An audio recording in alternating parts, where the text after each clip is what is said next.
každodenne, každý deň, čo si zasiahnu, zničia, zabijú, unesú deti, vražd a podobne. A s časťou slovenskej populácie toto nehýbe. A si myslím, toto práve Robert Fico, ktorý je technológ moci dobrý, on rozumie, že u istej časti voličov toto rezonuje a pracuje viacej s ňou a nesnaží sa robiť s inou.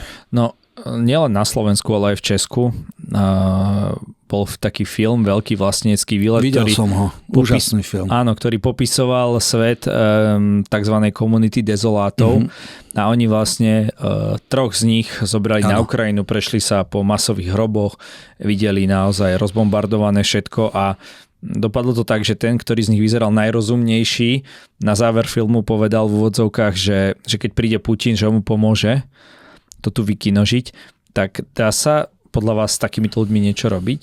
No, videl som ten film, aj mňa šokoval ten film. Ja som myslel, že na záver bude trochu aspoň taký, že náznak happy endu, ale teda to bol krutá snímka reality, ktorá poukazuje na to, že ak už raz to vo vašom vedomí, celá táto propaganda a také tento, že uverenie divne svätej vojne, ktorú Rusko vedie so Západom, ktorý sa snaží Rusko zničiť, tak tam už argumenty racionálne, ľubovoľné dôkazy nepomôžu. A to, že oni videli títo traja, jedna česká dáma a dvaja páni a spolu cestovali a videli tie hrôzy, že to sa jednoducho nedá. To máte podobne aj u nás, u časti ľudí, toto je.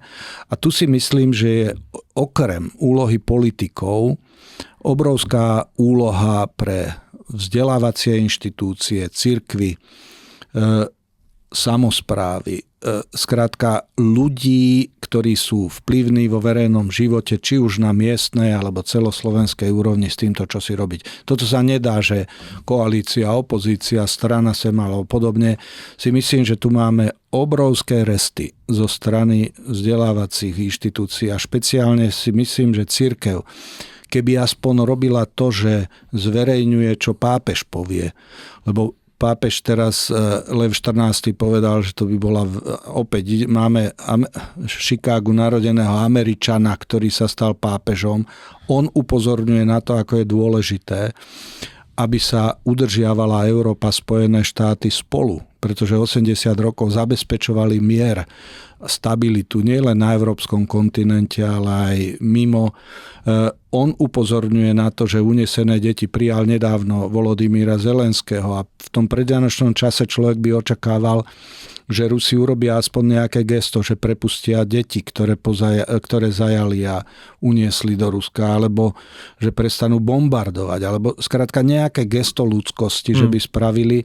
Jednoducho ani k tomuto nedochádza. To znamená, že tá práca s verejnou mienkou alebo s jednotlivcami, ktorých mysel je už nejakým spôsobom posunutá, ako ste spomínali v tom filme, u časti sa to dá, ale u väčšiny, ktorí už tomuto prepadli, to je už akoby ako veľmi zložité. Len my musíme zabrániť tomu, aby sa to šírilo do väčšieho počtu ľudí, respektíve čo zažíva Slovenská republika, že mnohí mladí ľudia pod vplyvom toho, že žijú v prostredí, ktoré vykazuje takéto známky nesúcitu alebo neporiadku alebo iracionality, že nechcú sa s tým vysporadovať a radšej zbalia kufre a odídu.